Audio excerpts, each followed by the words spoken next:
Bismillahirrahmanirrahim. Assalamualaikum warahmatullahi wabarakatuh. Anak-anak sekalian, perkenalkan nama saya Ibu Tati Kurniasi.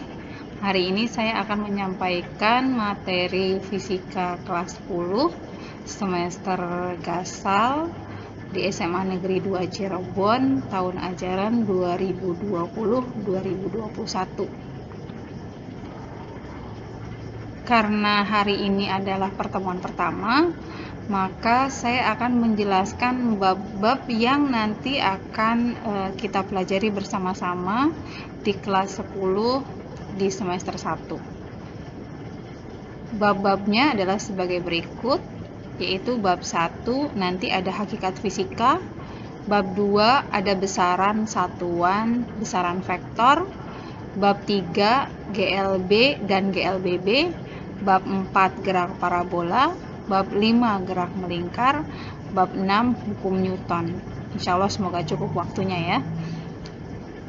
Mungkin di SMP sudah pernah dibahas ini semua, hanya nanti ketika di SMA analisisnya lebih meluas, lalu cenderung banyak analisis kuantitatifnya seperti itu. Nah, ini saya akan memperkenalkan pengajar fisika kelas 10. Nanti ada Pak Marjan, ada Pak Aris, ada saya sendiri Ibu Tati.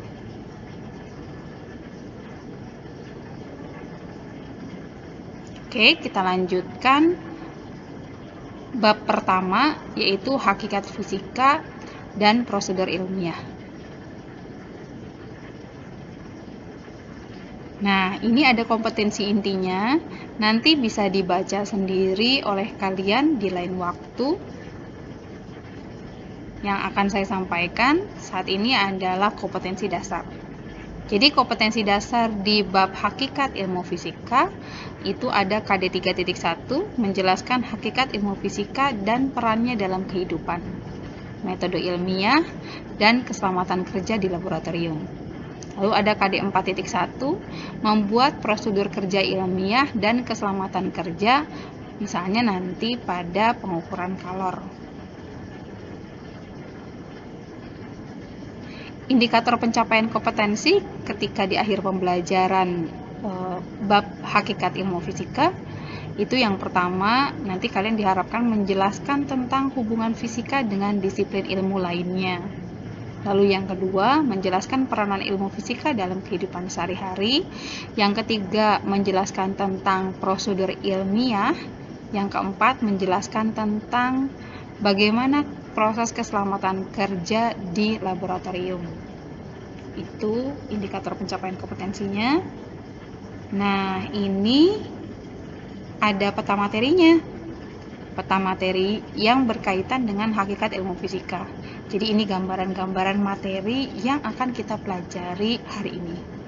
Jadi nanti ada pengertian fisika, ada hubungan ilmu fisika dan ilmu lain dengan ilmu lain, lalu ada peranan fisika dalam kehidupan, lalu ada metode ilmiah, dan yang terakhir nanti ada keselamatan kerja di laboratorium. Nah, awal pembahasan kita akan bahas dulu pengertian fisika. Mungkin di SMP juga kalian sudah pernah mendengar. Jadi fisika itu berasal dari bahasa Yunani, dari kata fisik yang artinya alam. Jadi, fisika itu suatu ilmu pengetahuan yang di dalamnya mempelajari tentang sifat dan fenomena alam atau gejala alam serta seluruh interaksi yang ada di dalamnya. Apa saja yang mungkin, bagaimana sifat bahan ketika dipanaskan, bagaimana ketika ada cahaya datang mengenai suatu benda, seperti itu. Nanti kita akan bahas fenomena-fenomenanya. Itulah materi fisika. Ini hakikat ilmu fisika. Jadi hakikat ilmu fisika nanti ada 3. Yang pertama adalah fisika sebagai kumpulan pengetahuan, atau biasanya disebut dengan fisika sebagai produk. Jadi melalui proses interaksi manusia dengan alam, nantinya manusia akan menemukan pengetahuan. Kumpulan pengetahuan yang merupakan produk penyelidikan itu dapat berupa fakta, konsep, prinsip, hukum, rumus, teori, dan model-model. Nah, tujuan mempelajari fisika itu adalah agar manusia mengenal bagian-bagian dasar dari benda dan memahami interaksi antar benda sehingga menimbulkan gejala-gejala alam. Nanti bidang kajian fisika itu biasanya meliputi ada yang namanya fisika klasik dan ada fisika modern. Ini hakikat ilmu fisika yang kedua. Fisika sebagai cara penyelidikan atau fisika sebagai proses. Jadi fisika merupakan proses yang memberikan gambaran tentang berbagai kegiatan penemuan yang dilakukan oleh seorang ilmuwan. Proses penyelidikan atau pengamatan itu biasanya disebut juga dengan kegiatan ilmiah. Kegiatan ilmiah bertujuan untuk membuktikan kebenaran suatu teori, atau ada juga kegiatan ilmiah yang bertujuan untuk menciptakan teori baru. Nah, bagaimana teori-teori tersebut dirumuskan? Itu teori tersebut tidak selamanya dirumuskan melalui kegiatan pengamatan. Terkadang ilmuwan yang berimajinasi. Jadi kehebatan berimajinasi para ilmuwan inilah nantinya yang ternyata mampu menghadirkan teori baru. Apa contohnya? Misalkan teori relativitas Einstein, ada teori elektromagnet tentang cahaya, dan hukum gravitasi universal. Nah, ini hakikat ilmu fisika yang ketiga. Apa? Itu adalah fisika sebagai cara berpikir atau biasanya disebut dengan fisika sebagai sikap. Biasanya dalam menciptakan suatu produk itu dibutuhkan pemikiran dan kreativitas ketika pada proses pengamatan atau penyelidikan. Oleh karena itu, dibutuhkan sikap ilmiah dalam proses pengamatan dan penyelidikan tersebut. Contohnya apa sikap-sikapnya? Misalkan jujur ketika sedang mengambil data. Lalu membutuhkan rasa ingin tahu ketika ingin melakukan suatu penyelidikan. Lalu bertanggung jawab ketika sedang melakukan penyelidikan. Yang terpenting lagi adalah disiplin. Banyak sikap-sikap nanti yang dibutuhkan dalam suatu proses pemikiran.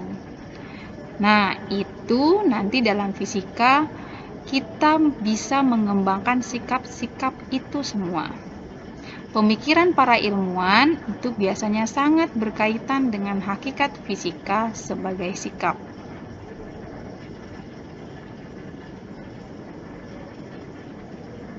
Nah, kita akan bahas di sini hubungan fisika dengan ilmu lainnya.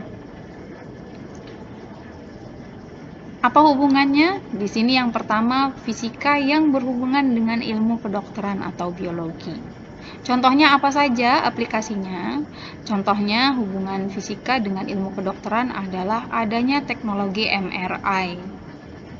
MRI itu magnetic resonance image, dan jadi adalah pengambilan gambar dari tubuh manusia dengan menggunakan medan magnet atau gelombang elektromagnet.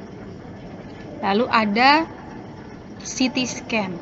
CT scan itu adalah pengambilan gambar dari tubuh manusia dari bagian-bagian yang keras seperti tulang yang membutuhkan aplikasi dari radiasi sinar X.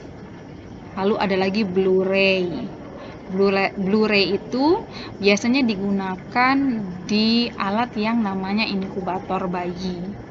Biasanya itu digunakan untuk bayi-bayi yang prematur, yang ketika dilahirkan sistem organ tubuhnya seperti empedu, seperti itu belum sempurna. Itu hubungan fisika dengan ilmu kedokteran.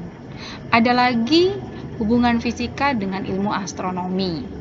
Contohnya ada yang disebut dengan spektroskopi bintang. Jadi kita bisa menentukan suhu dari warna-warna bintang. Ada lagi bagaimana ingin melihat planet, maka kita menggunakan teleskop atau teropong. Ada lagi ya banyak tentang pembahasan optik-optik, itu nantinya berhubungan dengan ilmu astronomi. Lalu ada lagi fisika